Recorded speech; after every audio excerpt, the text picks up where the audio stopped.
Chief returning কর্মকর্তা দপ্তরের এবং ঢাকা বিশ্ববিদ্যালয় ক্যাম্পাসের সার্বিক খবর রাখছেন সহকর্মী নজরুল ইসলাম যুক্ত হচ্ছেন আমাদের সঙ্গে। নজরুল, প্রতিটা সংবাদ সংযোগে আপনার কাছে যুক্ত হচ্ছি, নতুন নতুন তথ্য পাচ্ছি, অনেকটা সময় গড়িয়েছে। ক্যাম্পাস জুড়ে এখন আসলে কি ধরনের প্রচারণা চলছে দলগুলোর, এবং সাধারণ শিক্ষার্থীদের সঙ্গে আপনার কথা হয়েছে কিনা তাদের তথ্যটাও একটু জানতে চাই। সার্বিক পরিস্থিতি কি দেখছেন? যেমনটি জানাচ্ছিলাম যে শুক্রবার সকাল থেকে কিন্তু বিভিন্ন ছাত্র সংগঠন এবং ছাত্র নেতৃত্ব যারা ডাকসু ঢাকা বিশ্ববিদ্যালয়ের ছাত্র সংসদ, কেন্দ্রীয় সংসদ নির্বাচন এবং হল সংসদ নির্বাচনে প্রতিদ্বন্দ্বী করবেন, তারা কিন্তু বিভিন্ন সময় গণমাধ্যমের মুখোমুখি হয়েছেন।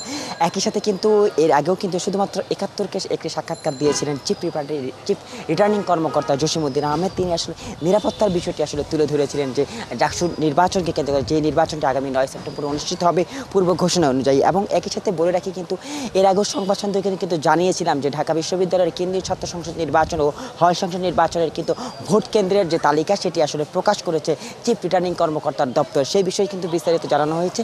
এবং সকাল থেকে দুপুর গড়িয়ে বিকেল, এখন ঠিক সন্ধ্যের ঠিক কিছু আগ মুহূর্তে, ঠিক একটু আগে কিন্তু যে স্বতন্ত্র ঐক্য পরিষদের প্যানেলের যে প্রার্থী ছিলেন উমামা ফাতেমা, তিনি আসলে গণমাধ্যমের মুখোমুখি হয়েছিলেন। তিনি তার যে বিষয়গুলো, তিনি তার সেই কথাগুলো আসলে গণমাধ্যমের সাথে তুলে ধরেছেন। তিনি আসলে হলের যে ভোট কেন্দ্রের কিছু স্থানান্তরের বিষয়গুলো কথা বলেছেন।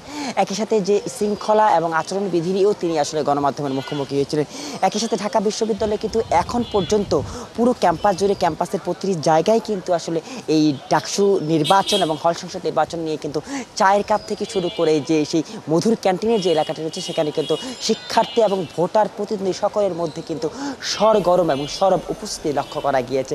একই সাথে সব জায়গায় কিন্তু আসলে সেই যে নির্বাচন, সেই নির্বাচনটি কেমন হবে, শিক্ষার্থীদের প্রত্যাশা কি, তারা আসলে কেমন প্রার্থী চাচ্ছে, আগামী সিনেটে তাদের কেমন প্রতিনিধি আসলে সেই সিনেটে গিয়ে, পুরো ক্যাম্পাস জুড়ে এখন নির্বাচনী আমেজ। অনেক ধন্যবাদ। নিশ্চয়ই আরো কথা হবে পরবর্তীতে আপনার সঙ্গে। সহকর্মী নজরুল ইসলাম আমাদের সঙ্গে যুক্ত হয়েছিলেন ঢাকা বিশ্ববিদ্যালয় থেকে।